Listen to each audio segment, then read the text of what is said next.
The sun hadn't fully cleared the ridge when Gideon Rawls rode back into Ridgeline for the first time in 12 years. He came in from the east, the way a man comes when he isn't sure of his welcome, slow eyes forward, hands visible.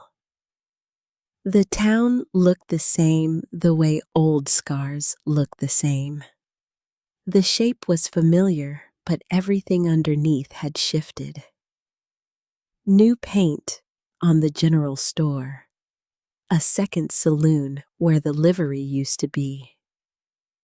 The church still stood at the end of the main street, white and certain, like it had never once doubted itself.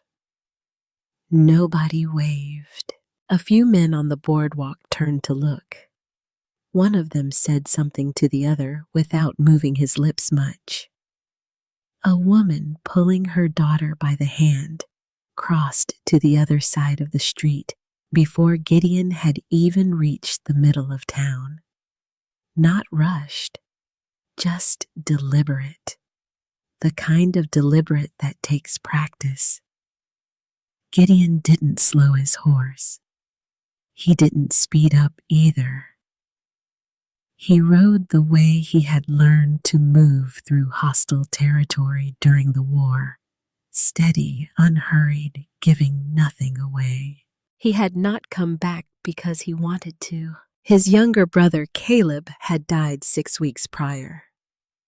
Fever, the letter said. Quick at the end. Gideon had read the letter 3 times sitting outside a feed store in Cheyenne. And each time, the words rearranged themselves into something he didn't want to understand. Caleb had been the one who stayed, the one who kept the small farm their father had broken his back over, who wrote letters every few months with news about weather and cattle prices and the slow, ordinary progress of a life being lived without drama. Caleb had been the proof that someone from their family could do it right. Now Caleb was gone, and what remained was the land. Gideon had no great attachment to the land itself. 40 acres of dry grass and 1 reliable well didn't stir much sentiment in a man who had slept in ditches and watched whole fields burn. But it was the last thing that connected him to anything that had come before the war, before the 12 years of drifting that followed it. You don't abandon the last thing, not if you can still walk toward it. He took a room at the boarding house on the north end of town. The woman who ran it, a narrow-faced widow named Mrs. Holt, accepted his coin without warmth and showed him to a room that smelled of cedar and something older underneath. She didn't ask his name. He didn't offer it. But he saw her eyes move over his face when she thought he wasn't looking. And he saw the moment she recognized him. She said nothing. She closed the door quietly, and her footsteps moved away fast. That was the nature of it. Ridgeline remembered Gideon Rawls the way a man remembers a tooth he had pulled, not with fondness, but with a very specific and unpleasant clarity. 14 years ago, before the war had taken everything in a different direction, Gideon had stood up in a territorial hearing and told the truth about what he had witnessed. The truth involved a man named Percival Stroud, who owned the largest cattle operation within 2 days' ride, and who sat on the board of 3 separate civic institutions.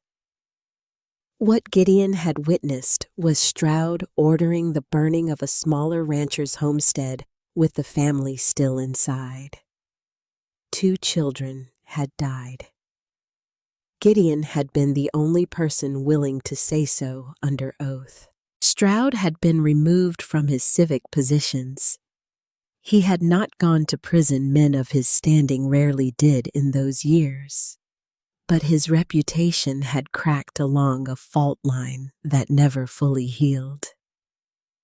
He died 4 years later, some said of drink, some said of pride. Either way, what mattered to Ridgeline was not that Gideon had been right. What mattered was that he had said so out loud in public, in front of people who had built their comfort on the assumption that certain things would stay quiet. You don't forgive a man for that. Not in a town like this.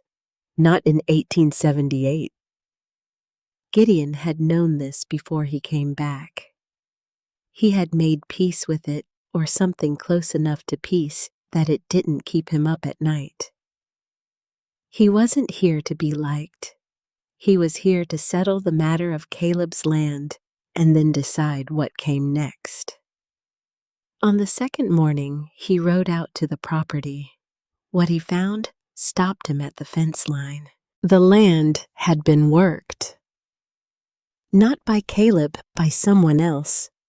New fence posts, freshly cut, running a line that did not match the boundary markers Gideon remembered. The well had been enclosed within a small structure that bore no resemblance to anything Caleb had built. There was a brand burned into the gatepost that Gideon did not recognize at first glance. He sat his horse and looked at it for a long time. Then he recognized it. The Vane brand. A V with a single horizontal bar through the middle like something being crossed out. He rode back to town and went to the land records office. A small room attached to the back of the post office run by a thin young clerk who looked at Gideon the way young men look at old soldiers, with a mixture of curiosity and something approaching unease. The records showed a transaction dated 11 days after Caleb's death. The land had been transferred to a man named Aldis Vane for a sum that was roughly a third of its actual value. The signature on the transfer document was Caleb's, or something that resembled Caleb's. Gideon looked at that signature for a long time, too. Caleb had been a careful man, careful with money, careful with words, careful with his name on paper. The signature in the record book was hurried, slanted, the kind of signature a man makes when he is being rushed or frightened, or when the pen is being held by someone else entirely. Gideon folded that information away inside himself in the same place he kept other things he wasn't ready to use yet. He asked the clerk about Aldis Vane. The clerk's eyes went to the window first. Old habit of a man who has learned that certain names require a quick visual check of who might be listening. Then, carefully, he told Gideon what most people in Ridgeline already knew. Aldis Vane had come to the territory 8 years ago from somewhere east of the Missouri. He had started with a small operation and expanded it through a combination of business acumen and methods that people preferred not to examine too closely. He had a younger brother, Edmund, who had married a girl from the south end of the county about 3 years back. The Vane family's reach now extended into land livestock, a partial interest in the new freight operation, and less officially into the confidence of several men whose cooperation made things run smoothly in Ridgeline. Gideon thanked the clerk and left. He stood outside in the morning heat and let the full weight of it settle. He had come back for a piece of land and had found instead a name connected to everything he had left behind when he rode out of Ridgeline the first time. Not the same man, not the same crime, but the same shape of thing power arranged so that it pointed in one direction, and the people beneath it learned not to look up. He told himself it wasn't his business. The land matter was something he could pursue through proper channels slowly with paperwork and patience. He didn't need to go looking for more trouble than he had already found. He was 58 years old. His left knee ached in cold weather. His hearing in his right ear had been off since a cannon had gone off too close during the 3rd year of the war. He had done his share of standing in the way of things. A man earned the right eventually to let other men handle it. He told himself all of this, and he almost believed it. He rode back out toward the property the next morning, not entirely sure why taking a longer route that curved around the eastern edge of the dry flatland, where the soil turned pale and cracked. He was thinking about the signature, about the 11 days between Caleb's death and the transaction, about what kind of man moves that fast on a dead man's land. That was when he saw her. She was on a boulder about 40 yards off the road, both legs hanging over the side. Her body curved forward over her knees in the posture of someone who has stopped moving, not because they chose to, but because moving became impossible. From a distance, with the morning light coming in low and flat, she looked like something the landscape had simply produced a detail of the terrain that had no particular story. Then he saw her feet. No boots, no shoes. The soles caked white with the pale dust of the dry, flat land, which meant she had been walking it for a long time. He looked at the distance she would have had to cover from the nearest farmstead to this point, and did the math quickly. Several miles minimum. In the dark, from the look of it, the kind of distance you cover when daylight itself feels dangerous. He brought his horse off the road and approached at an angle not straight on. He stopped about 20 feet away and stepped down from the saddle without rushing it, keeping his movements visible and unhurried. The horse drifted a step and stopped. Gideon stayed where he was. The young woman looked up. She had dark circles under her eyes that had nothing to do with one bad night. Her hair had come mostly loose and hung across one side of her face. Her dress light colored once now gray with dust and dark in places with something that had dried, was torn across the back in a way that a fall doesn't produce. Falls tear fabric downward. This had gone sideways, like fabric caught on something, while the person wearing it was being pulled in a different direction. Her eyes found him and did what eyes do when they have learned through long practice that strangers represent a category of risk rather than a category of help. They assessed. They calculated. They found no immediate reason to trust, but they also found, apparently, no immediate reason to run. Gideon didn't speak right away. He turned to his saddlebag, drew out a tin cup, and his canteen filled the cup and walked it to a point about halfway between them. He set it on a flat rock and stepped back to where he had been standing. She watched all of this without moving. Then slowly she reached out and took the cup. She drank with both hands wrapped around it, and water ran down her chin, and she didn't notice or didn't care. The way she drank told him things about how long she had been out here, that the dust on her feet had only suggested. Gideon gave her time.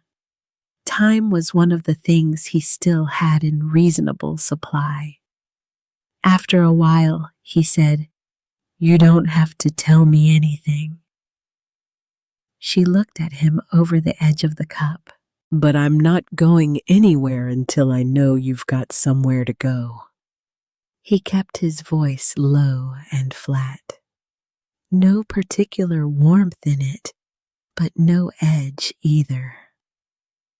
The voice of a man stating a practical fact. She set the cup down. She was quiet for another long moment. Then, with a movement that was sharp and deliberate, and somehow both defiant and exhausted, at the same time she turned sideways and pulled the torn fabric of her dress away from her back and side. Gideon looked. He had seen damage before. The war had given him a comprehensive education in what human tissue looks like when it has been subjected to force, and his mind categorized what he was seeing before the rest of him had fully caught up. The bruising ran from her ribs down across her hip in layers old yellow-green beneath newer purple-black on top, the accumulated record of events that had happened on different days. The pattern was not random. It was not the scattered asymmetry of accidental injury. It was concentrated, deliberate, the result of someone who had taken their time. He didn't let anything show on his face, not because he didn't feel it. The thing that moved through him in that moment was cold and heavy and settled into his chest like iron, but because what she needed from him right now was not his reaction. She needed to see what he did next. She was watching him, still watching him, testing him the way someone tests old ice, pressing down carefully to see where it gives. "See for yourself," she said. Her voice was quieter than he expected, steady in a way that cost her something to maintain. She wasn't asking for pity. She was presenting evidence. She had done this before, presented this evidence to other people, and those other people had found reasons to look away. Gideon said, "I see it." He reached into his coat, drew it off slowly, and set it on the rock beside her. Not draped over her shoulders, set down so she could take it or leave it on her own terms. She pulled it around herself. "Who did this?" he asked. She didn't answer right away. Her lips moved first silently, as if she were practicing the name before speaking it, as if saying it out loud was an act that required its own kind of preparation. "Aldis Vane," she said. The morning heat pressed down on the dry, flat land. Somewhere behind them, a fence post shifted in the wind with a low, slow groan. Gideon was quiet for a moment. "You his kin?" he asked. "His brother's wife?" She said it the way people say things that used to mean something different. "My name is May Dunbar." Gideon nodded slowly. He didn't say his name yet. Names in a situation like this were something to offer gradually, the way you offer water, in measured amounts, letting the other person decide how much they want. "The bruises on your back," he said. "Those aren't all from the same day." She shook her head. "How long?" She looked at the flat land for a moment. "Long enough that I stopped counting." Then she added without being asked, "My husband knows, Edmund. He's known for a while." He tried to stop it. A pause. Not the pause of someone thinking, the pause of someone who has already thought about this more times than they can count. He tried once, early on. Aldis reminded him of certain things, money things. After that, Edmund stayed quiet. Gideon understood the structure of it. He had seen it in different forms, a man made small by debt or fear or both, and the smallness spreading until it covered everything, including the things he should have protected. The cruelty wasn't only Aldis Vane's, but it wasn't only Edmund's either. It was the kind that grows in the space between what a man does and what he tells himself about what he does. "Where were you headed?" Gideon asked. "Away," she said simply. "Then there's a woman, Sicily Puit. Her farm is east of here. She's helped before. Small ways." May paused. "I didn't know if she'd take me in, but it was the only direction I had." Gideon knew the Puit farm. Sicily Puit had been a fixture of the eastern edge of the county for as long as he could remember, a woman who had outlasted her husband and 2 difficult winters and a legal dispute over water rights, and had come out the other side of all of it with a particular brand of quiet authority that people tended to respect without fully understanding why. She and Gideon had a history of the uncomplicated kind. He had once helped her settle a boundary disagreement with a neighbor who had been relying on her isolation to take advantage of her. She had thanked him with a meal and a straightforward handshake, and that had been the end of it. Trust without sentimentality. "I know where her farm is," Gideon said. "Can you ride?" May looked at his horse with the measured assessment of someone making an honest evaluation of her own condition. "If I have to." "You have to," he said. They rode to Sicily Puit's farm in a silence that was not uncomfortable so much as careful, the silence of 2 people who are each waiting to see what the other turns out to be. Cecily came out of the barn when she heard the horse. She was a woman of around 55, solid through the shoulders, with gray streaking through dark hair, pulled back, without particular attention to arrangement.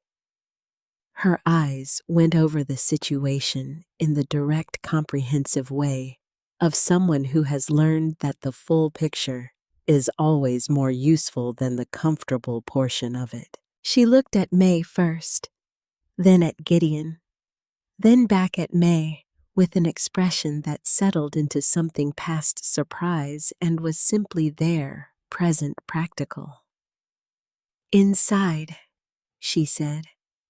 She said it the way people say things when words are insufficient to the situation and the only real response is action.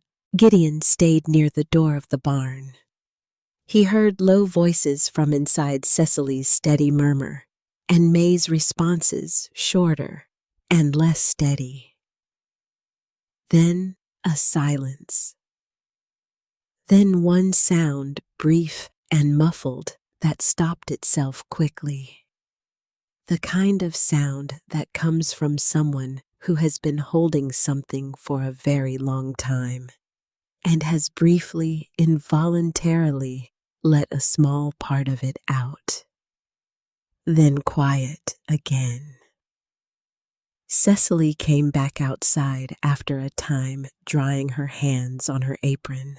"It's bad," she said, her voice flat with the specific flatness of a person describing something that makes them angry, but they've chosen to channel the anger into usefulness rather than noise.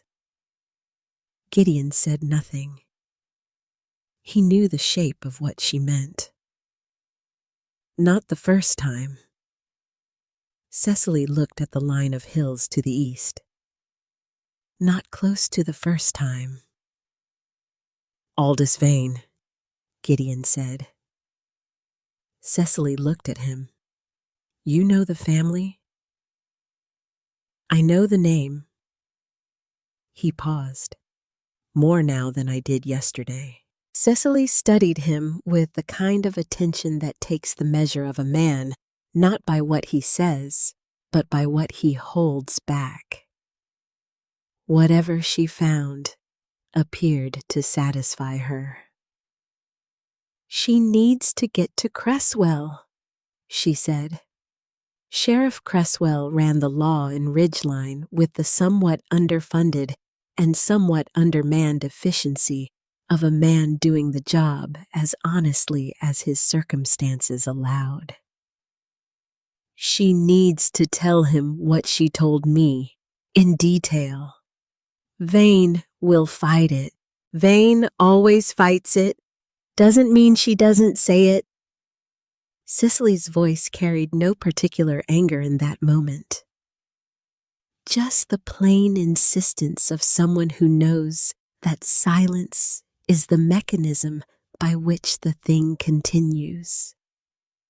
Gideon leaned against the fence post and looked at the road that led eventually back to Ridgeline, the road that Aldis Vane would eventually come down. Inside the barn, May sat with the coat still around her shoulders, listening to everything through the thin wood wall, with the careful attention of someone who has learned to gather information about her situation from whatever sources were available.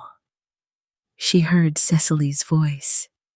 She heard the man's voice, low, unhurried, with a quality she had not often encountered in men, which was the quality of saying only what was necessary and meaning all of it. She had shown him her back, not because she was certain he would help. She had shown him because she had learned, through the specific education of the last 3 years, that the moment of revelation was a kind of test. And the test was not whether a man was shocked, but whether being shocked gave him a reason to leave. Most men, when confronted with the full evidence of what had been happening inside the walls of the Vane property, found reasons. Reasons of propriety, of practicality, of the general difficulty of inserting oneself into a family matter. The man outside hadn't found a reason. She didn't know yet what that meant about him, but she recognized it as different, and different was at this particular moment the most she could ask for.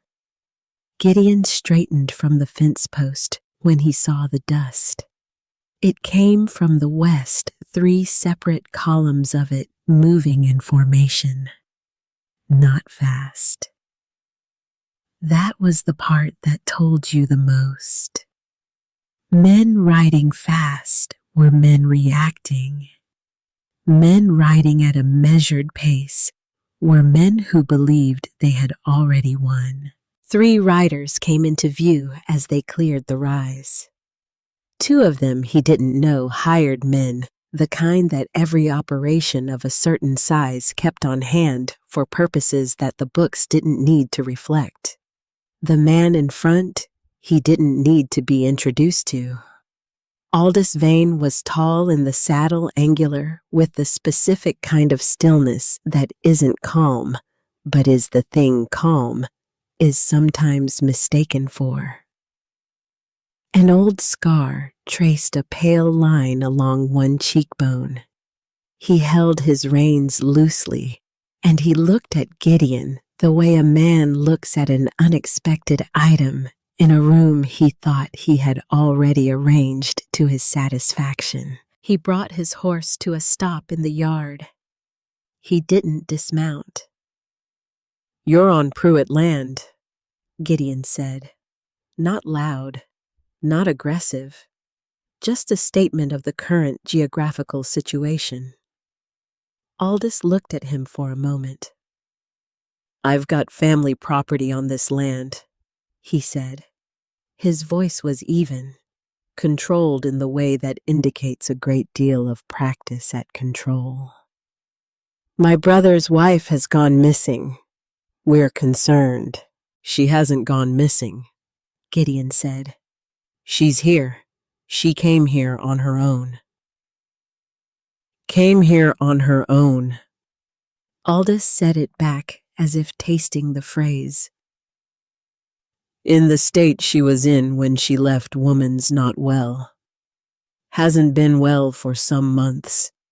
She needs to come home where she can be looked after properly." Gideon didn't move from where he was standing. "Funny kind of looking after," he said. "That leaves marks like the ones I saw."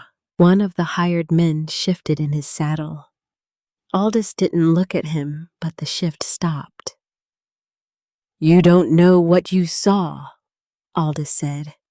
"and you don't know this family." "I know the name well enough," Gideon said. "Anybody who's been in this county more than 2 days knows it." Something moved across Aldis Vane's face. Not anger, not yet. The assessment that precedes anger in a man who has learned to calculate before he reacts. He was taking Gideon's measure, looking at the age, the steadiness, the way the older man's hands hung at his sides, looking for the fear that should have been there and finding the absence of it, which was its own kind of information.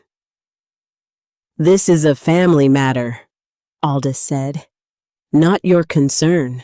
"It became my concern," Gideon said, "when she ended up on a rock in the middle of a field without any shoes." The hired man on the left dismounted. He did it quickly with the ease of someone who has performed this particular action, the prelude to a specific kind of conversation enough times to have made it routine.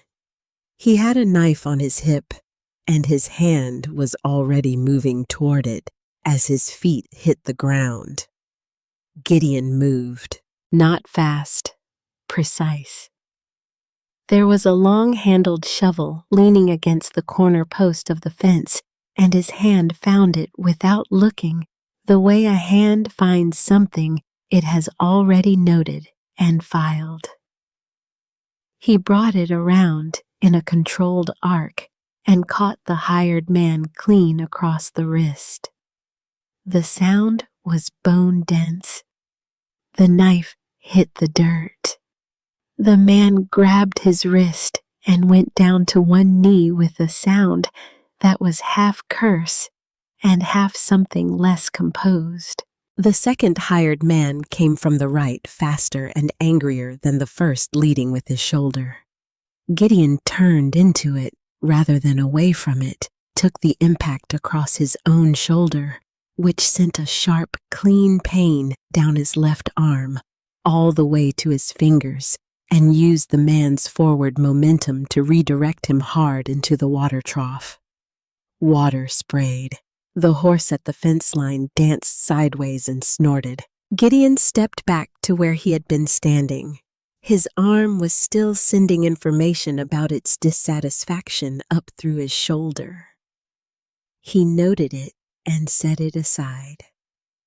Aldis Vane had not moved.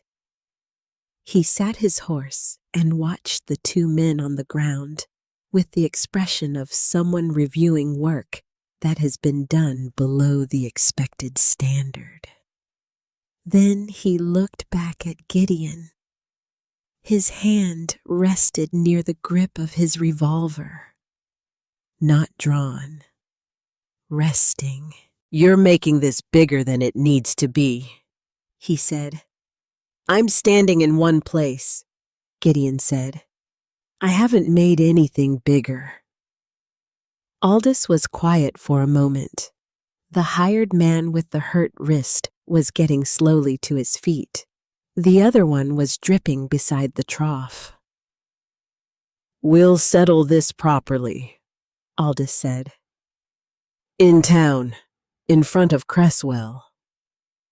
"That's exactly where I was planning to take her," Gideon said. Something passed through Aldis Vane's eyes at that. Too quick to name, but it was there. He turned his horse without another word, and the two hired men remounted and followed him back toward the road. Gideon watched them go. He watched until the dust settled back down and the road was empty again. Sicily appeared at his shoulder. She had come out of the barn quietly and stood beside him, looking at the same empty road. "He agreed too easily," Gideon said. "Yes," Sicily said. "He did." From inside the barn, May had heard every word of it. She sat in the dimness with the coat still wrapped around her, and she thought about the way Aldis had agreed. The smoothness of it, the absence of the particular kind of anger he displayed when things were not going the way he had planned. She had lived inside the shape of Aldis Vane's plans long enough to recognize the absence of resistance not as defeat, but as the sign of a man who has already moved to his next position. She didn't say this yet. She was still thinking about it when Gideon came back inside, and she looked at him, this older man, with the sore shoulder and the steady eyes, and the quality of saying only what was necessary. And she thought about the question she had been asking without words since the moment she had pulled the fabric away from her back and watched him look at her without looking away. The question was whether he was different, whether the steadiness was real, or whether it was simply a longer version of the same thing she had seen before, a man who appeared solid from a distance and revealed his limitations the moment the cost of standing still became something more than theoretical. She didn't have an answer yet, but the question itself felt for the first time in a long time like something worth asking. The road to Ridgeline was 12 miles of flat open country that offered no shade and no illusions. Gideon rode slightly ahead, May behind him on Sicily's spare horse, a steady brown mare that moved without complaint. Sicily rode on May's left, close enough to be present without crowding. The three of them moved at a pace that was practical rather than urgent, which was its own kind of statement about how Gideon understood the situation. Urgency was for men who hadn't thought things through. Measured movement was for men who had. The morning had burned off into full dry heat, the kind that settled over Wyoming Territory in summer, like a hand pressed flat against the land. The grass on either side of the road was pale and brittle, and it moved in the hot wind without enthusiasm. May rode without speaking for the first several miles. She sat the horse with more ease than her condition suggested she should have, which told Gideon something about who she had been before the last 3 years had worked their changes on her. A woman who had grown up around horses.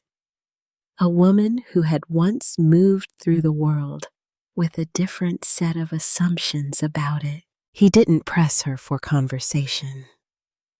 He rode and thought, and let the miles do what miles do, which is to clarify slowly the distance between where you started and where you are going. He was thinking about the signature, Caleb's name on a land transfer document 11 days after death, with the slanted, hurried quality of something signed under duress or signed by someone else entirely.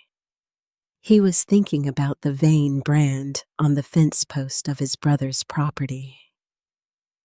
He was thinking about the way Aldis had agreed to ride to Ridgeline without sufficient argument, the smoothness of it, the absence of resistance from a man who did not accept outcomes he hadn't arranged in advance. And he was thinking about the distance between what he knew and what he could prove.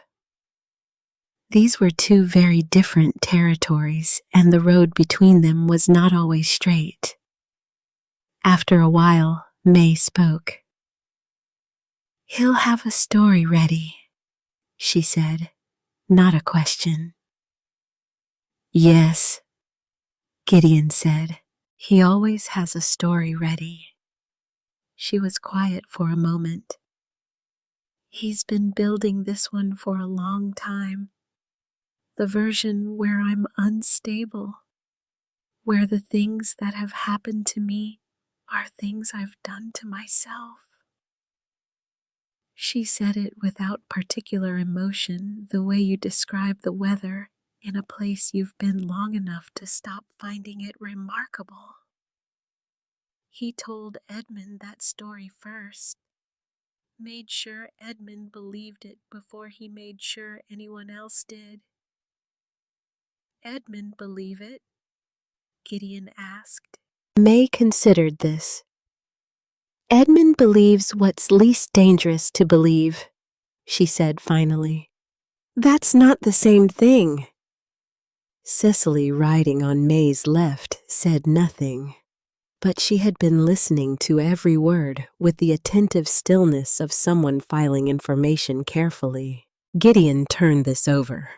A man who believed what was least dangerous to believe was not the same as a man who was convinced. Which meant there was something underneath the belief that hadn't been fully covered over. Whether that something could be reached, and whether reaching it would matter, was a question he didn't yet have enough information to answer. Aldis came to this territory 8 years ago, Gideon said.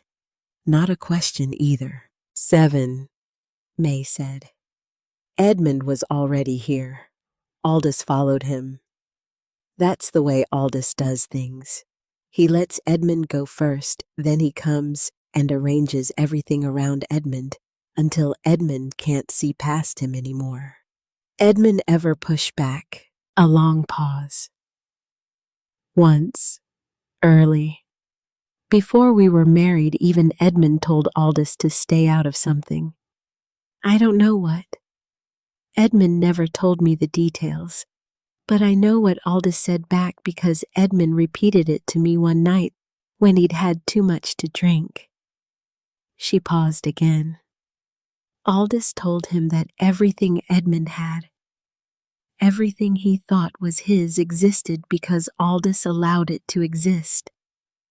That without Aldis, Edmund would be nothing in this county, would own nothing, would have nothing. Gideon rode with that for a while, and Edmund decided that was true, he said. Edmund decided it was easier to decide it was true than to find out if it wasn't. May's voice held something complicated, not hatred, not pity, something that sits between the two in the place where love has worn down to its least comfortable components.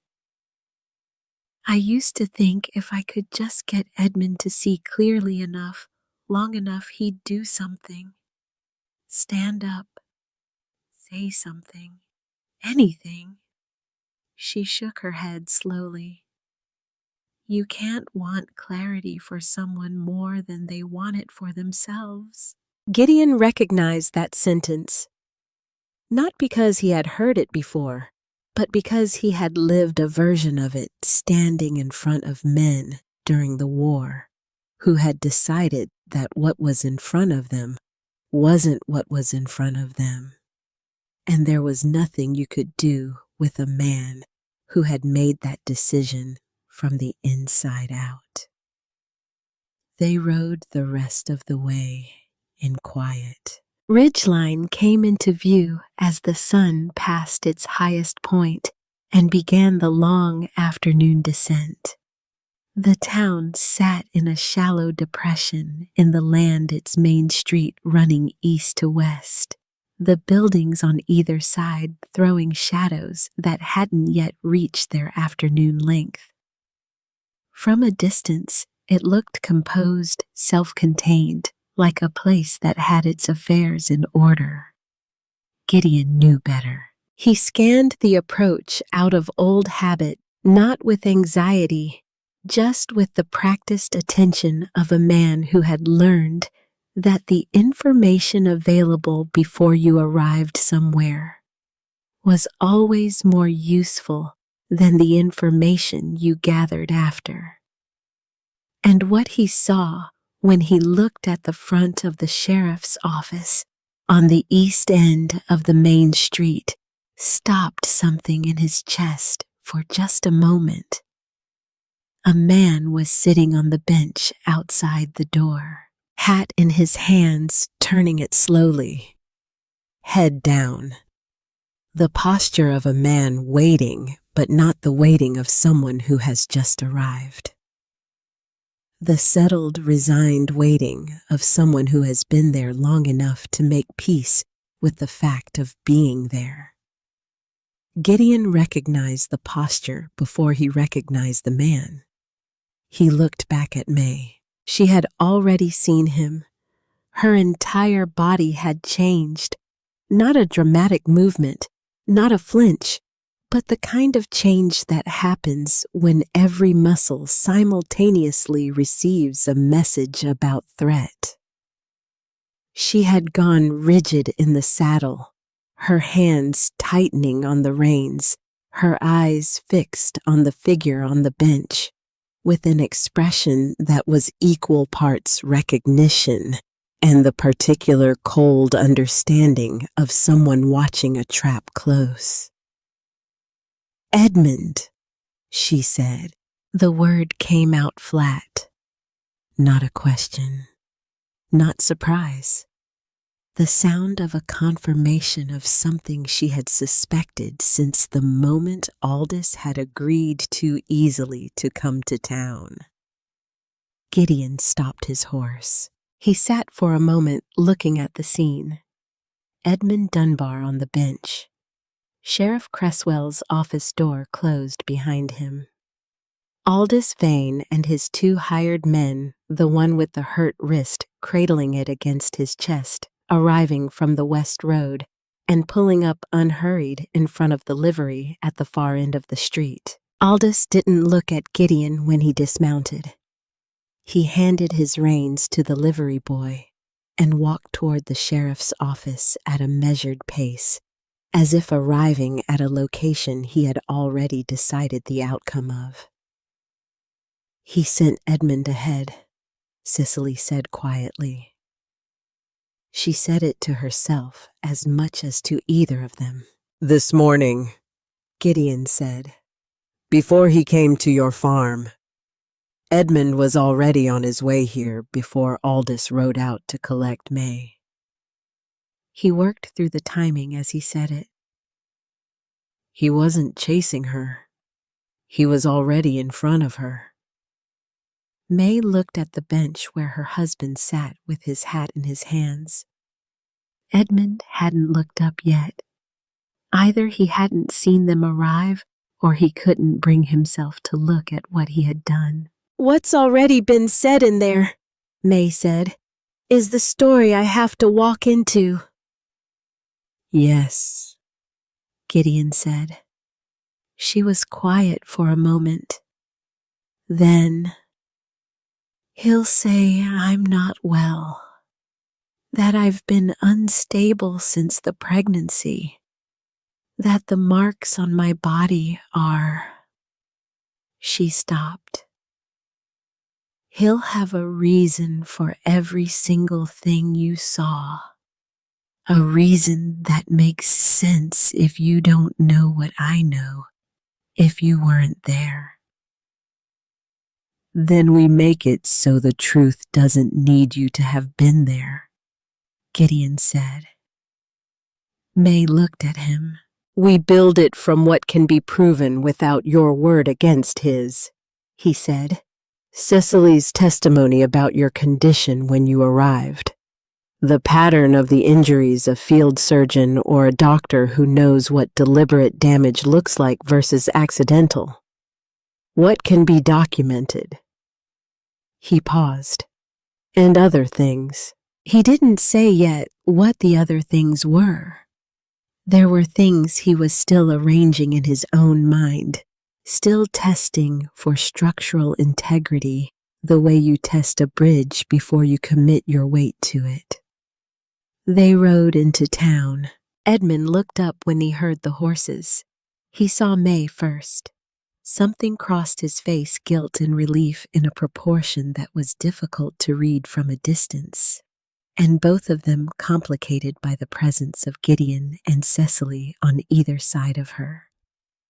Edmund was around 30, younger looking than his years suggested he should be, with the kind of face that showed everything whether it intended to or not. He was not a man built for deception, which made the deception he had been engaged in for the last several years all the more costly to whatever was left of him. He stood up. He didn't come toward them.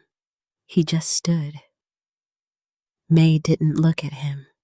She looked at the sheriff's office door.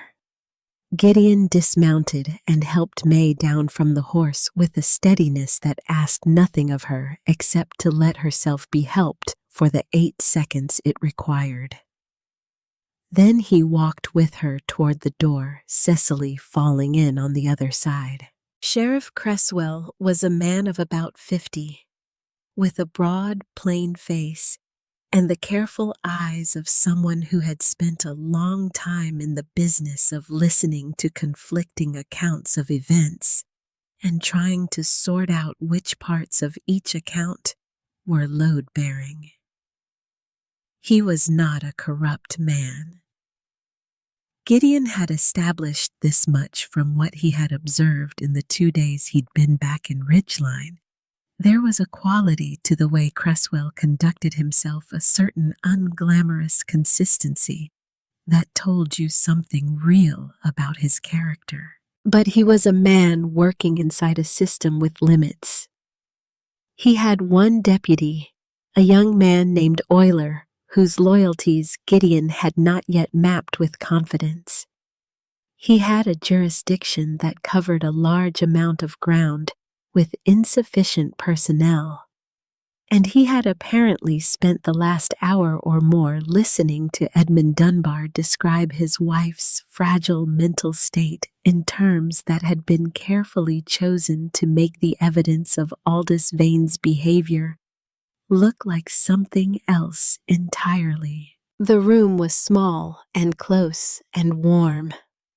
It smelled of paper and coal oil and the specific staleness of a space where difficult conversations happened regularly.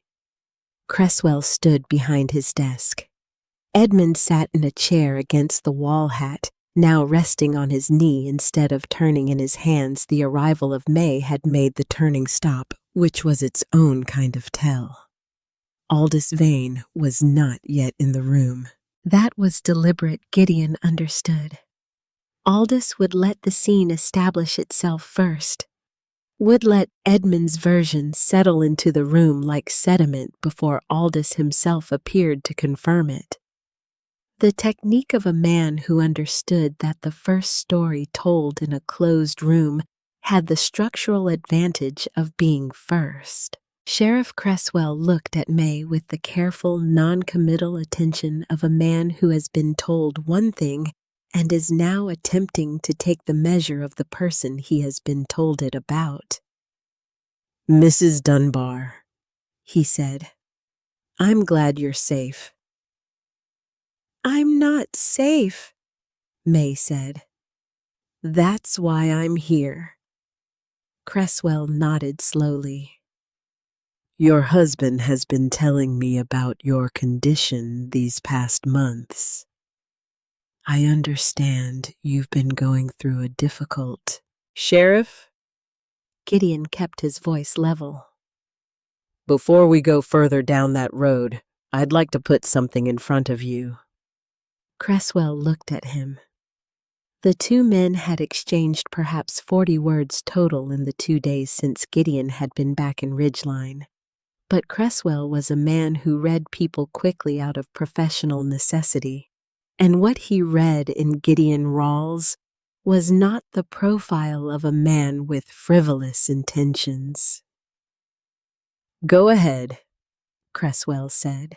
Gideon laid out what he had seen plainly and in sequence: the condition of May's feet, the nature and pattern of the injuries on her back and side, not random, not consistent with falls or self-infliction, concentrated and layered in the specific way that indicated repeated deliberate force applied at intervals over an extended period.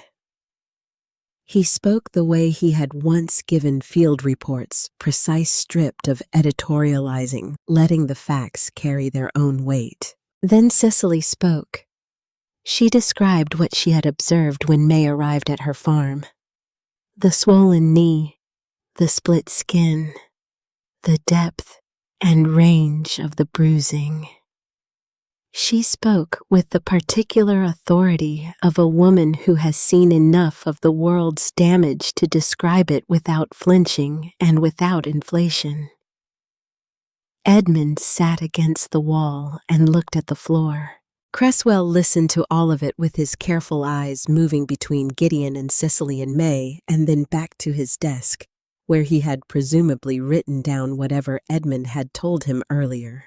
He was running the two accounts against each other, looking for where they diverged, looking for what didn't fit. Then the door opened and Aldis Vane came in. He came in the way he did everything: measured, self-possessed, with the specific quality of a man entering a room he believes he already controls. He looked at Gideon briefly, then at Creswell, then at Edmund with an expression of fraternal concern that was practiced enough to be almost convincing. "Sheriff," he said, "I appreciate your time. This is a family matter that's gotten complicated by some misunderstandings, and I'd like to—" "Mr. Vane," Creswell said, and something in the sheriff's voice had taken on a slightly different quality, more careful, more deliberate. The addition of Gideon and Cecily's account had done something to the temperature of the room. "I'd ask you to let me run this meeting." Aldis inclined his head in a way that was technically deferential, but communicated precisely the opposite. Creswell turned to May. "Mrs. Dunbar, I want to hear from you directly, in your own words. What happened, and who is responsible?" May straightened in her chair. Not dramatically, just the small, specific movement of a person deciding to occupy their full height. She looked at Creswell and not at Edmund and not at Aldis, and she began to speak. She was precise. She was specific. She gave dates where she could remember them, descriptions where she couldn't. She spoke without tears and without theater, which Gideon understood was harder than it looked. The performance of distress was easy. The plain recitation of facts, when the facts themselves were the unbearable part, required a different order of strength entirely. Aldis listened with his hands folded and his face arranged in an expression of patient sorrow. The expression of a man watching someone he cares about say things that aren't true, but that he is too compassionate to contradict harshly. When May finished, Creswell was quiet for a moment. Then Aldis spoke. He was careful. He acknowledged that May had clearly suffered. He expressed with what appeared to be genuine feeling his concern for her welfare.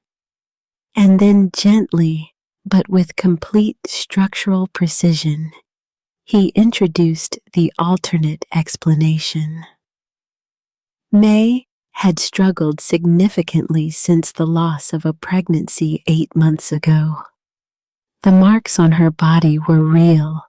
He didn't deny their existence, but they were the result of incidents that had occurred when May was not herself, that Edmund had witnessed, that several people in the household could attest to. He had documentation. Letters from May herself, written during difficult periods that spoke to her state of mind. He would be happy to provide them. He said all of this calmly, without heat, without the defensiveness of a man who knows he is lying and is trying too hard. Creswell looked at Edmund. Edmund was looking at the floor. Mr. Dunbar, Creswell said. You've heard your wife's account now. Is there anything you want to add to what you told me earlier? The room was very quiet. Edmund's hands on his hat were completely still. He had stopped moving entirely in the way of a man who has reached the moment where one direction leads somewhere he recognizes and the other direction leads somewhere he does not. And the recognition of the familiar is pulling at him with the specific gravity of long habit. He looked up. He looked at May. May looked back at him. Without accusation, without pleading, with the plain, clear-eyed directness of someone who has already absorbed what this moment is going to be and is simply waiting for it to confirm itself. Edmund looked back down. I told you what I know, Sheriff, he said. His voice was rough and unsteady. I don't have anything to add to it. Gideon watched May's face in the moment after Edmund spoke. She closed her eyes. She breathed out once slowly through her nose. That was all. No collapse, no sound, no visible fracture. Just that breath, the breath of someone releasing the last remaining possibility that a thing might have gone differently, filing it away with all the other things that had not gone differently, and returning their attention to what was. When she opened her eyes, they were as clear as they had been before. Aldis Vane permitted himself one brief, barely perceptible loosening of his shoulders. The loosening of a man who has watched a calculation resolve in his favor. Creswell looked at his desk. He looked at Gideon. He looked at May. He was running the numbers on what he had, and the numbers were telling him something he didn't fully like but couldn't yet see around. Mr. Rawls, Creswell said. I want to be straight with you. What you and Mrs. Puit have described is serious, but what I have in front of me is two conflicting accounts, one of which has a corroborating witness. He glanced at Edmund, and documentation that Mr. Vane says he can produce. I can't act on one account over another without— I understand, Gideon said. He said it quietly, without argument. Which surprised Creswell. He could tell the sheriff had been preparing for pushback and received instead a man simply acknowledging the reality of the situation. I have something I'd like to present as well, Gideon said. If you'll give me a few minutes. Creswell looked at him. What kind of something? A different matter, Gideon said. Connected to this one, but a different matter. Aldis Vane's eyes moved to Gideon with a sharpness that had not been there before. Not alarm. Aldis Vane was not a man who alarmed easily, but a recalibration. The slight adjustment of a chess player who has seen an unexpected piece move. Creswell leaned back in his chair. Go ahead. Gideon reached into the inside pocket of his coat, the coat that May had been wearing and had returned to him when they entered town, folding it carefully and handing it back without ceremony, like returning something borrowed that had served its purpose. He drew out a folded sheet of paper and set it on Creswell's desk. My brother was Caleb Rawls, he said. He died 6 weeks ago. 11 days after his death, his property was transferred to Aldis Vane for a sum considerably below market value. He tapped the folded paper. That's the transaction record from the land office. And that— he set a second smaller folded paper beside the first— is a letter Caleb wrote to me 4 months ago, in which he specifically states that he had refused an offer from Aldis Vane to purchase his land and that he intended to keep refusing. The room was very quiet again. Creswell looked at the 2 pieces of paper on his desk. He looked at Gideon.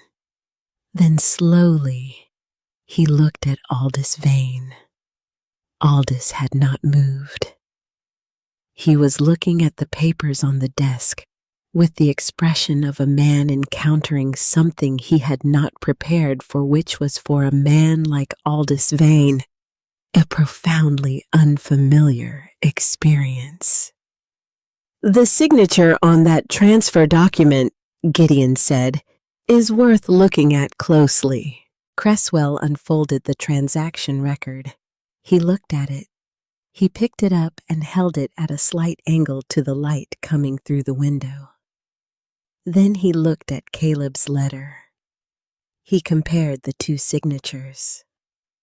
A long moment passed. Mr. Vane, Creswell said. His voice had changed again. The careful quality was still there, but something else had been added underneath it. The particular quality of a man who has just seen the shape of a room change. I'd like you to explain the circumstances of this transaction. And there it was. Not the crack Gideon had been working toward. Directly he had built toward it from the side. The way you approach unstable ground, not straight across, but at an angle. He had not argued about May's injuries. He had not tried to outweigh Edmund's corroboration with his own testimony. He had simply introduced a second structural problem. a problem that existed on its own merits, regardless of what anyone believed about May's mental state. A problem that required Aldis to defend himself on entirely different ground. The effect on Aldis Vane was not dramatic. He was too controlled for drama. But Gideon watched the man's hands and saw them for the first time move to a different position. The folded, composed arrangement of someone presiding over a situation shifted almost imperceptibly to something closer to the guarded posture of someone who has just found himself managing two problems instead of one. "That's a separate matter from why we're here," Aldis said. "It might be," Creswell said, "but I'm looking at a signature on a legal document that I'd like explained, and you're the party who benefited from it. So I'd ask you to explain it." Aldis looked at his hands. He looked at Edmund, and in that look, brief, sharp, the look of a man checking on the reliability of an instrument he has been depending on, something shifted in the room that had nothing to do with documents or signatures. Edmund saw the look. Edmund, who had been sitting against the wall in the carefully maintained posture of a man who has committed to a position and is holding it through sheer inertia, saw the look his brother gave him and felt in it the full weight of what it communicated. Not concern, not fraternal solidarity, the assessment of a tool being evaluated for continued usefulness. Edmund looked at May. May was looking at the window. Edmund looked at his hat in his hands. And Gideon, who had been watching Edmund since the moment they walked into the room, saw the thing he had been waiting to see. Not certainty, not courage, but the particular expression of a man who has arrived finally, and without the option of further delay, at the outer edge of what he is willing to carry. He didn't speak yet. The moment wasn't ready, but it was coming. Outside, Deputy Euler moved quietly along the boardwalk toward the sheriff's office, a folded piece of paper in his hand that he had been given by one of Aldis Vane's hired men 20 minutes earlier. He had been told it was a character reference. He hadn't asked what that meant, because Deputy Euler had learned over the 2 years he had held this position that there were questions whose answers were less comfortable than their absence. He reached for the door handle, and Gideon, without turning around, said, "I'd leave that paper outside, Deputy." Euler stopped. The room turned to look at him. Euler looked at the paper in his hand. He looked at Gideon. He looked at Aldis Vane, and in Aldis Vane's expression, he found not the reassurance he was hoping for, but the cool, evaluating look of a man who is currently managing more than he expected, and who does not have resources to spare for the management of a nervous deputy. Euler set the paper on the bench outside and came in without it. Creswell looked at his deputy for a long, measured moment. Then he looked back at Aldis Vane. "Mr. Vane," he said, "I'm going to need you to stay in Ridgeline for the time being. Both matters, this transaction and Mrs. Dunbar's complaint, require a more thorough examination than we can conclude today." Aldis held Creswell's gaze for a moment. In that moment, Gideon could see the full machinery of the man, the calculation running, the options being assessed, the weight being placed on each possible response. Aldis was not a man who accepted outcomes he hadn't arranged, but he was also not a man who made expensive moves in public when the room's alignment had shifted against him. Of course, Aldis said. But his eyes went to Edmund one more time before he said it, and Edmund, still holding his hat, still looking somewhere between the floor and everything else, felt the full pressure of that look and understood that whatever arrangement had existed between them, whatever version of protection and obligation and fear and dependence had kept him in the position he was in, was being called in. Right now, in this room. Aldis was telling him without words that the moment required Edmund to hold the line. Edmund knew that look, had been responding to that look for most of his adult life. He looked at May again. May was still looking at the window. Outside the window, Ridgeline went about its business in the flat. Afternoon light, horses at the rail, a woman with a basket crossing the street. The slow, ordinary movement of a town that didn't know what was being decided in one of its rooms. May watched it and thought about distance. About how far 12 miles was when you were walking it without shoes in the dark. About what it meant to cover that distance and arrive at this room and sit in this chair and speak your truth into air that had already been seeded with a different version of it. She thought about Gideon RS setting a tin cup on a flat rock halfway between them and stepping back. She thought about what it meant that he was still here. Edmund Dunbar opened his mouth. Then he closed it. Then from somewhere beneath the accumulated weight of 8 years of choosing the path of least danger, something that had not been entirely extinguished reached the surface. He looked at his brother, and this time he did not look away first.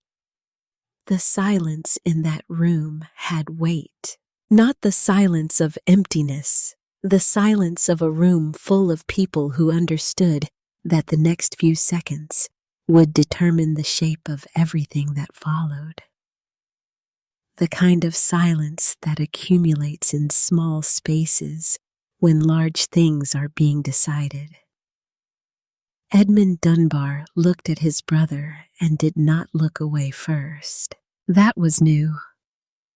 In 8 years of being Aldis Vane's younger brother, Edmund had never once held that look for more than a moment before his eyes found the floor or the wall or some middle distance that required nothing of him. The looking away had become so habitual that it had stopped feeling like a choice. It simply happened the way breathing happened, the way flinching happened, automatic, pre-conscious, the body enacting a decision the mind had made so long ago it no longer remembered making it. But something had shifted in the last 30 seconds. It had shifted when Aldis looked at him the second time. Not with concern, not with brotherhood, but with the cold, evaluating look of a man assessing whether a piece of equipment was still functional. Edmund had seen that look before, had seen it directed at the hired men at business associates who had become inconvenient at a horse that had gone lame on a difficult day. He had told himself for years that Aldis never looked at him that way. That whatever Aldis was to the rest of the world, to Edmund, he was still a brother. The look said otherwise. The look said what it had always said, and Edmund had simply finally run out of the particular kind of willingness required to not see it. He opened his mouth. Aldis said quietly and without moving anything except his lips, "Edmund." One word. Just the name. But in the way Aldis said names, there was always an architecture, a structure of implication and reminder, and the specific gravity of everything owed and everything that could be taken away. Edmund had been built inside that architecture for so long that the sound of his own name in his brother's voice was functionally a command. He closed his mouth. May, who had been looking at the window, turned and looked at Edmund now. She didn't speak. She didn't plead. She simply looked at him with the direct, undecorated gaze of someone who has already received the answer and is simply confirming what they knew. And that not Gideon's documents, not Sicily's testimony, not Aldis's command, was what finally broke the thing loose. Because May's face held no accusation, no demand, no last desperate appeal to whatever remained of what they had once been to each other. It held only the plain, tired recognition of a woman who had long ago made peace with the fact that the man in front of her was going to choose wrong, and who had stopped requiring him to be otherwise, and who was simply present in the room as a witness to her own life. That face cost Edmund more than any argument could have. He reached into his coat. Aldis moved, not dramatically, just a shift of weight forward, the beginning of an interruption. "Mr. Vane?" Creswell's voice was quiet and final. "You'll stay where you are." Aldis stayed where he was, but his eyes on Edmund were the full, unshielded version of everything he was. The control and the contempt and the absolute expectation of compliance that had organized Edmund's world since before Edmund had the language to name it. Edmund set a folded piece of paper on Creswell's desk. It was not a grand gesture. His hands were shaking slightly, and he set it down with the careful deliberateness of a man making sure he completes the action before anything in him changes its mind. He didn't look at Aldis when he did it. He looked at the desk. "What is this?" Creswell asked. Edmund's voice, when it came, was rough at the edges, like something that had been stored in a dry place too long. "I've been keeping a record," he said. "Since the second year. I didn't know why I kept it. Told myself it was for protection, in case Aldis ever turned on me the same way." He stopped, started again. "Dates, what I saw, what I heard, what I didn't stop." The last 3 words cost him something audible. "It's all in there." Creswell unfolded the paper. It was not one sheet, it was several, close written, the handwriting of a man who wrote carefully, and had written this more carefully than anything else. The sheriff read in silence for a moment. His face did not change expression, but something in his posture shifted in the way that posture shifts when a significant weight is added to one side of a scale. Gideon watched Aldis Vane, Aldis was looking at his brother with an expression that had finally shed all its constructed layers. What was underneath was not rage. Rage would have been almost understandable. What was underneath was the cold, clear, absolute incomprehension of a man who has organized the world according to his own will for so long that the world, declining to cooperate, has ceased to seem like a possible outcome. He looked at Edmund the way you look at a wall you have walked through 100 times that has, without explanation, become solid. You have no idea. Aldis said, his voice still controlled, but carrying now an edge that had not been there before, what you've just done. Edmund looked at his brother. Yes, I do, he said. It was the simplest thing. 4 words.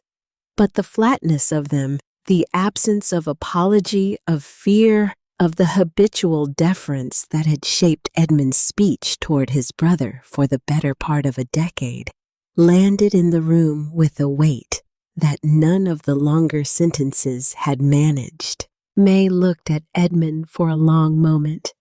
Then she looked at her hands in her lap. She was not going to forgive him today. That was not what today was. Today was simply the day the record was corrected. Forgiveness was a different country with a different road leading to it, and whether she ever made that journey was entirely her own business and no one else's. Creswell set down the papers. He looked at Gideon. He looked at Sicily. He looked at May. Then he looked at Aldis Vane with the expression of a man who has arrived at a conclusion he doesn't particularly enjoy, but has no intention of avoiding. Mr. Vane, he said, I'm placing you under arrest pending investigation into the assault and battery of May Dunbar, and into the circumstances of the land transfer of the Rawls property. Deputy Euler, who had been standing near the door with the careful stillness of a man who had been watching the room reassemble itself around a different center of gravity and was still deciding where he stood in the new arrangement, straightened up. Yes, sir, Euler said. And something in the way he said it, the slight excess of clarity, the deliberateness of a man choosing a side he should have chosen earlier, suggested that the paper he had left on the bench outside was going to stay there. Aldis Vane did not resist. He was not the kind of man who resisted when the mathematics had turned against him in a way that made resistance expensive. He was the kind of man who complied completely, conserved his resources, and began immediately to think about next moves. He allowed Euler to take his arm. He walked toward the door with his back straight and his expression composed. At the door, he stopped, turned, looked at Gideon. You came back for land, Aldis said. You should have stayed gone. Gideon met the look without any particular heat in it. The land was just the reason I came back, he said. Turns out there was other business that needed attending. Aldis held the look for one more moment. Then he went through the door. The room breathed differently after that. Creswell sat down heavily in his chair and looked at his desk for a moment, in the way of a man taking quiet stock of a situation that had required more navigation than he had anticipated when he arrived at work this morning. Then he looked at Edmund, who was sitting against the wall with his hands open and empty in his lap, his hat on the floor beside him, where it had slipped without him noticing. "Mr. Dunbar," Creswell said. "you'll need to stay in town. I'll have more questions." Edmund nodded. He didn't speak. He looked like a man who had just put down something very heavy that he had been carrying for a very long time. Not relieved exactly, because the carrying had left its damage, and the putting down didn't undo that, but emptied in a way that was its own strange, uncomfortable form of rest. May stood up. She moved to the door with the careful steadiness of someone whose body has not yet been fully informed that the immediate danger has passed, still carrying the readiness of a creature that has been hunted and has not yet allowed itself to believe the pursuit has stopped. She put her hand on the door frame for just a moment before she went through it. Gideon followed her out. The afternoon light was lower now, the shadows on the main street longer and softer than they had been when they rode in. The air had cooled a degree or two, not comfortable, but less aggressive than the high noon heat had been. May stood on the boardwalk outside the sheriff's office and looked at the street and breathed. She breathed the way people breathe when they are reminding themselves that breathing is still something they get to do. Deliberately, consciously, each breath a small private confirmation. Cicely came out and stood beside her without touching her and without speaking, which was exactly right. Gideon stood a few feet away and gave them both room and looked at the street. There was nothing heroic about the moment, no particular grandeur to it. The street was a street. The buildings were unremarkable. A dog was sleeping in the shade beside the general store. 2 men were talking outside the hardware shop about something that had nothing to do with any of this. The ordinary world had continued operating throughout, indifferent to the specific gravity of what had been happening in the sheriff's office, and now it simply resumed its relationship with the 3 people standing on the boardwalk, as if they had always been there and everything was fine. May said without turning around. "Thank you." She said it to neither of them in particular, or to both of them, or to the general fact of people who had chosen to be present when presence was required. Gideon didn't answer it. It wasn't the kind of thing that needed an answer. It needed to be said, and she had said it, and that was sufficient. They rode back to Cecily's farm as the sun began its final descent. The weeks that followed were not simple. Nothing about what had been set in motion resolved quickly or cleanly, because these things never do. The law moved at the speed of paperwork and witnesses and the patience of men who understood that a case built carefully was a case that held. Creswell was thorough. He was, as Gideon had assessed, an honest man, and honest men, doing their jobs correctly, are often slower than people want them to be, which is part of what makes them honest.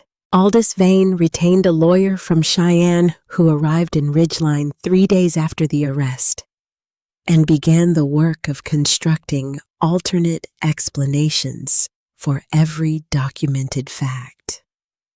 This was expected. Men of Aldis Vane's resources and temperament did not accept legal proceedings passively. He challenged the land transfer documentation. He challenged the integrity of Edmund's written record. He produced the letters from May that he had referenced, carefully selected fragments of her own words, taken from their context, arranged to support the picture of a woman in mental decline. None of it changed what the evidence showed. Edmund's record was specific and dated and corroborated in enough of its details by external facts, dates that matched incidents. Other people had partially witnessed transactions that could be cross-referenced. That dismantling it would have required dismantling a significant portion of verifiable history. Creswell brought in a physician from Laramie who examined May and produced a document describing the nature and pattern of her injuries in clinical language that made Aldis's alternate explanation structurally untenable. And the land transfer. The land transfer was in the end the clearest thing. Gideon spent 4 days at the land records office with the young clerk who had apparently decided that the arrival of Gideon Rawls in Ridgeline represented a kind of permission to be useful in ways he had previously considered too dangerous. Together, they reconstructed the timeline of the transaction. The 11 days, the signatures' inconsistencies. A second document found in the back of the records that showed an earlier inquiry from Aldis's operation about the Rawls property, an inquiry dated 2 months before Caleb's death. That document changed the shape of things considerably. It suggested that Aldis Vane had not simply moved opportunistically after Caleb died. It suggested that Caleb's death and its timing relative to the transaction was something that warranted examination beyond the simple category of fever. Creswell asked Gideon quietly and privately whether he wanted that avenue pursued. Gideon sat with that question for a long time. He thought about Caleb, about the letters with their news of cattle prices and weather, about the signature that didn't look like Caleb's signature, about the 11 days. "Yes," he said. "It would take longer. It would complicate things. It would require Gideon to remain in Ridgeline for a period that extended well past anything he had planned when he rode back into town that first morning." He understood all of this when he said yes, and he said it anyway. Some things, once you have seen them clearly, cannot be unseen. And a man who walks past a thing he has seen clearly because pursuing it is inconvenient is not a different kind of man than the men who had been looking the other way in Ridgeline for years. He was just a newer version of the same problem. Gideon was not willing to be that. The investigation into Caleb's death would take time. The case against Aldis for May's injuries moved faster.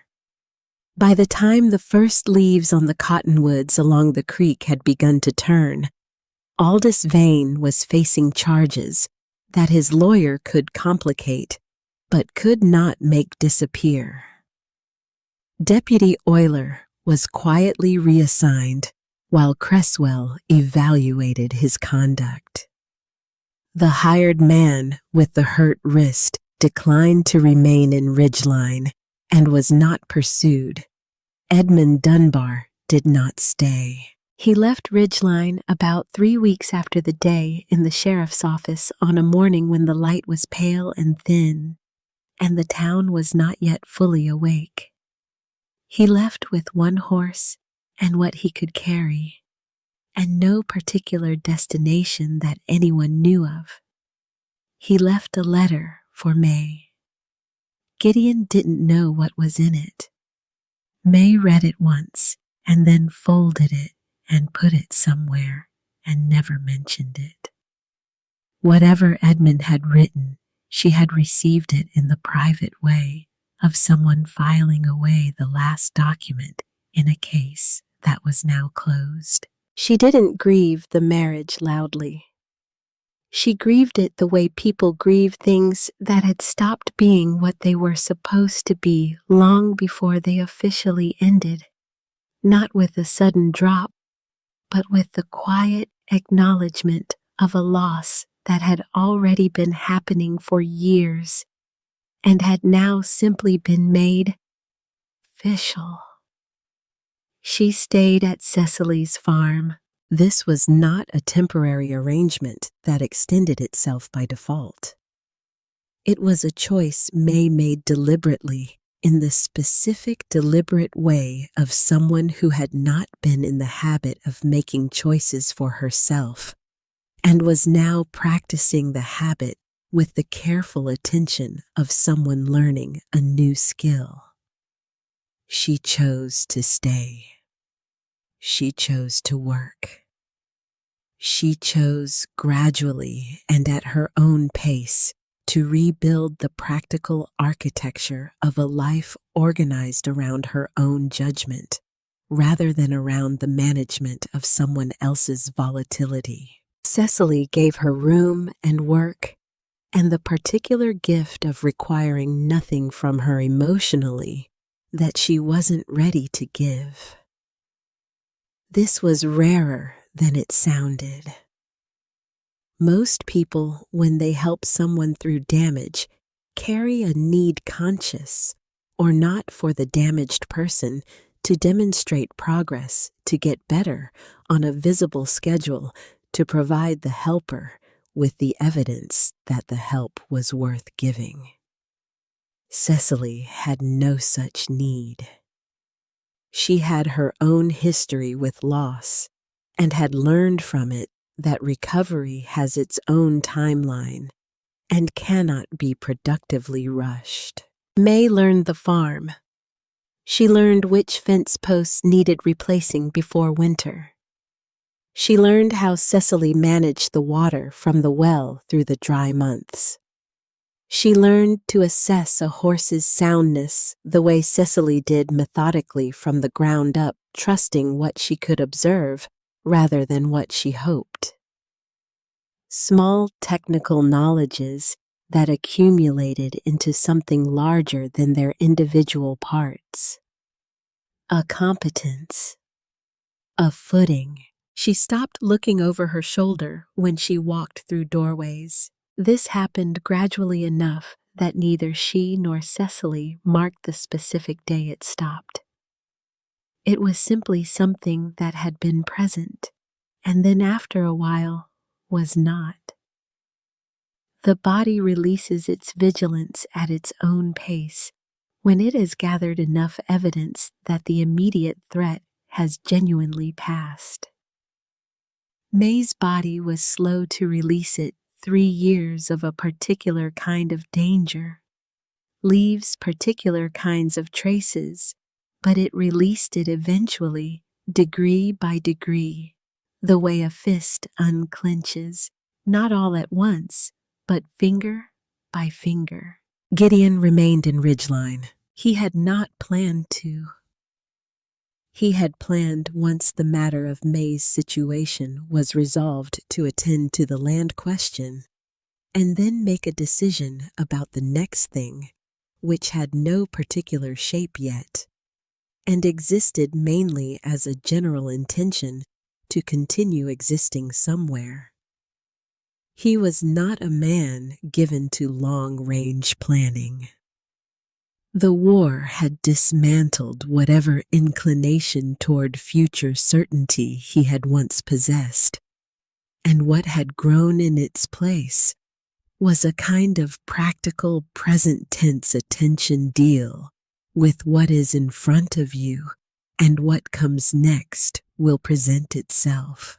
What was in front of him was the investigation into Caleb's death. He worked at it steadily, without urgency, the way he had worked at most things in his life, not driven by fire, but by the plain sense that a thing worth doing was worth doing to completion.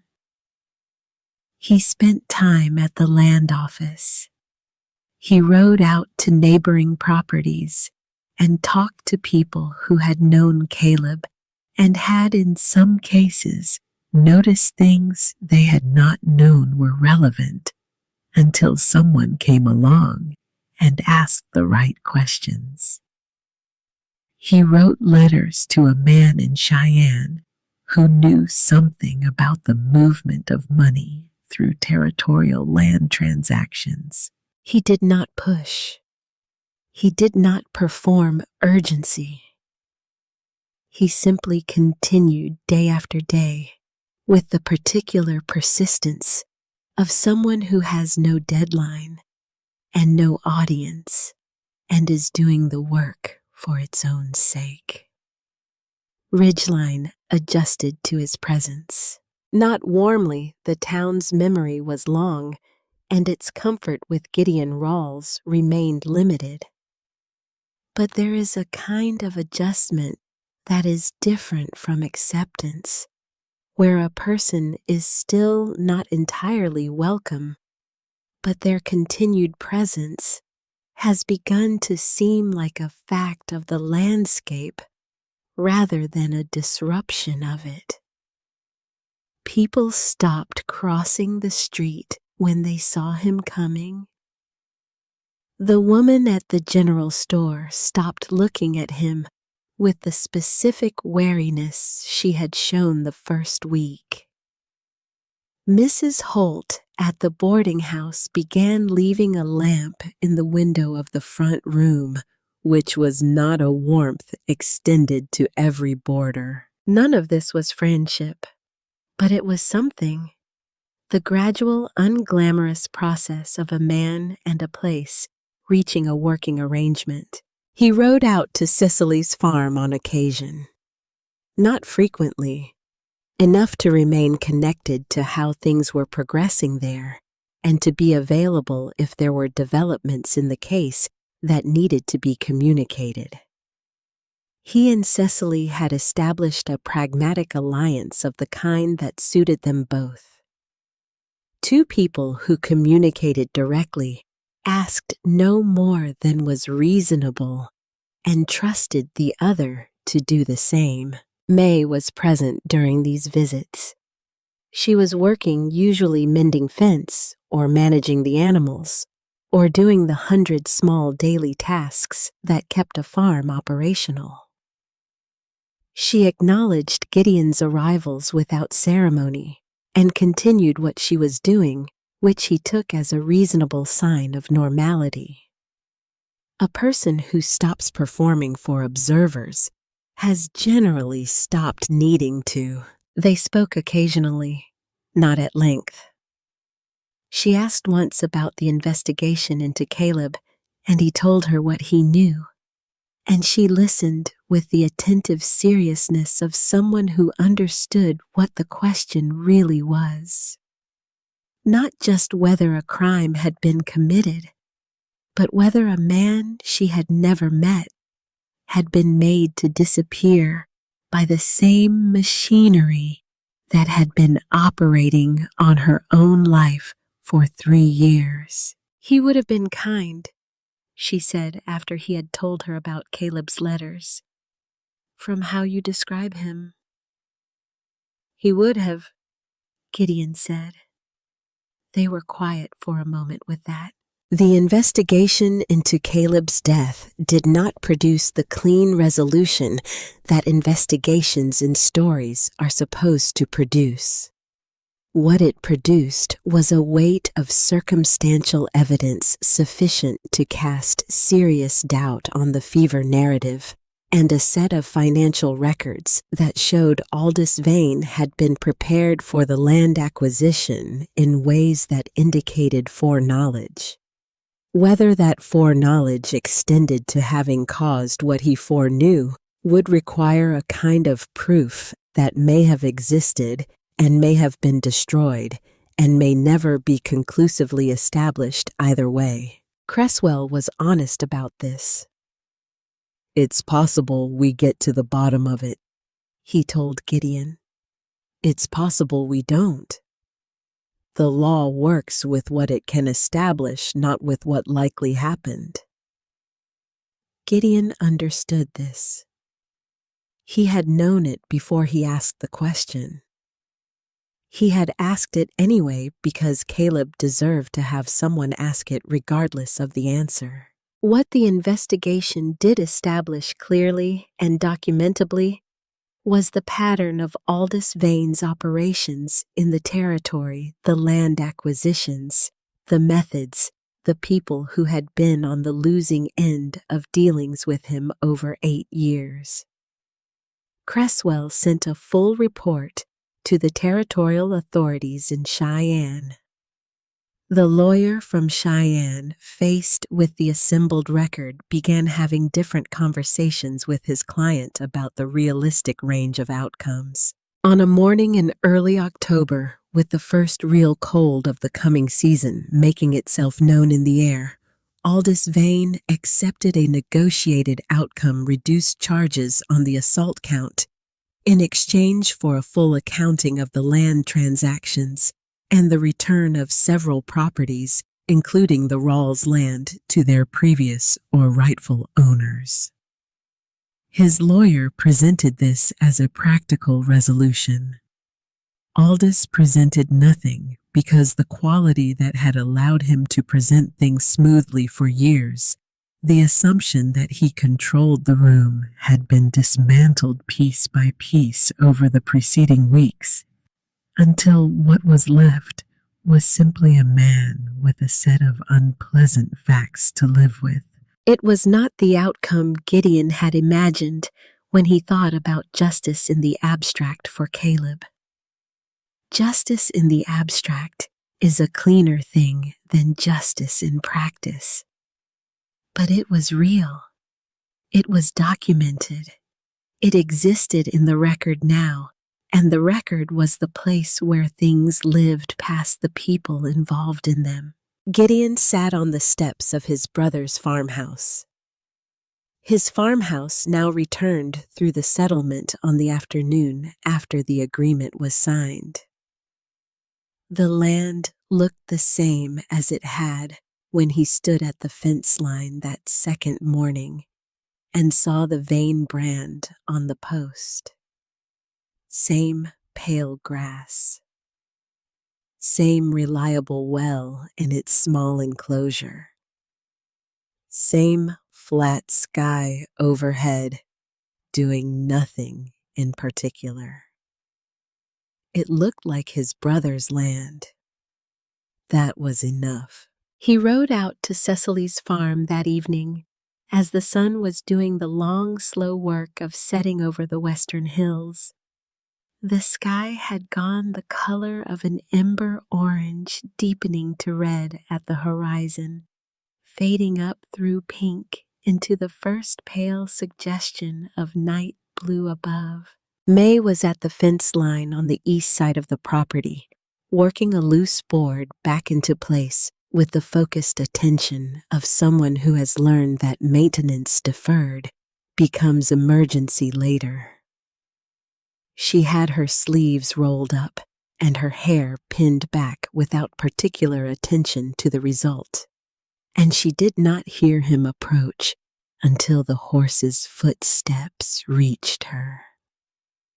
She looked up, assessed, went back to the board. Gideon dismounted and stood nearby. He didn't offer to help. She didn't need it. After a while, she drove the last nail and tested the board with both hands, a solid business-like assessment, and straightened up and looked at the last light on the hills. "It's done?" she asked. "Near enough," he said. Vane accepted terms. The land settlement goes through Creswell's office. Caleb's property comes back. May nodded. She looked at the hills. "And Caleb?"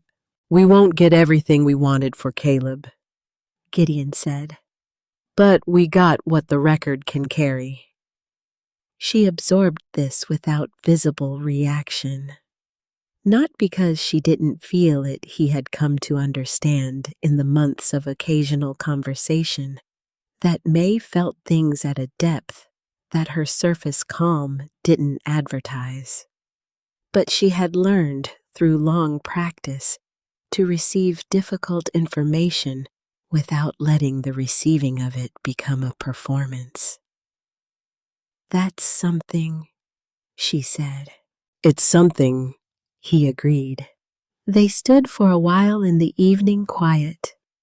The land around them settled into its nighttime version, sounds changing, the light going softer, the heat finally releasing its hold on the air in a way that felt almost like relief. May said, "That first morning when you found me on the rock." Gideon waited. "I thought I was showing you something that had been destroyed," she said. Her voice was quiet and even, and carried the particular quality of words that have been examined many times in private before being spoken out loud. "Something that was already finished. I showed you because I needed to see what you would do with it. What every person does with it. Look away and find a reason, or just look." She paused. "I wasn't asking to be saved. I don't think I even believe that was possible anymore." Gideon said nothing. The evening said nothing. The hills held their color for a moment longer, and then gave it up to the coming dark. "Now I think," May said, "I was showing you what was still fighting to survive. I just didn't know that's what it was at the time." Gideon was quiet for a moment. "You did the surviving," he said. "I just declined to be another reason not to." May turned and looked at him.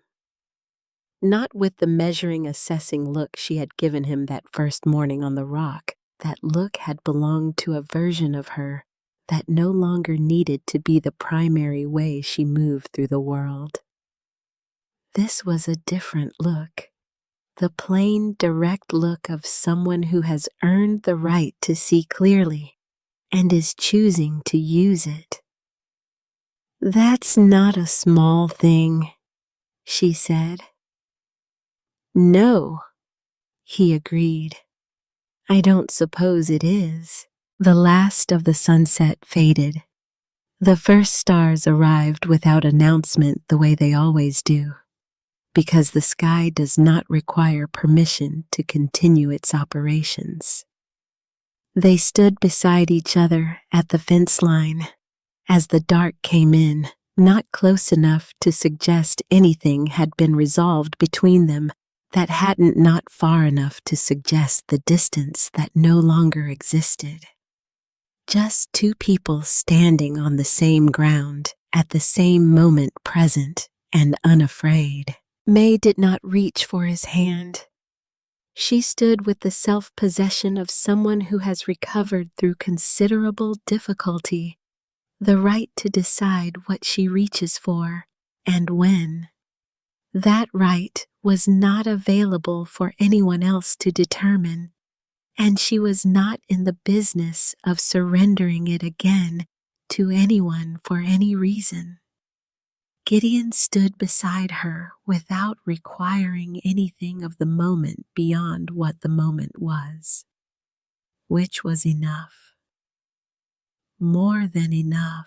The thing worth holding on to was not who had ridden in, or what had been said in a sheriff's office, or even the document now sitting in Creswell's files that bore Aldis Vane's name alongside a set of facts he could not rearrange.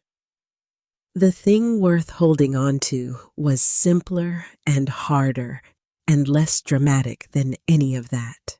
It was a woman standing at a fence line in the evening of a day that she had made it through, and another day before that, and all the days before that, stretching back through 3 years of surviving something that should not have had to be survived. Standing without looking over her shoulder.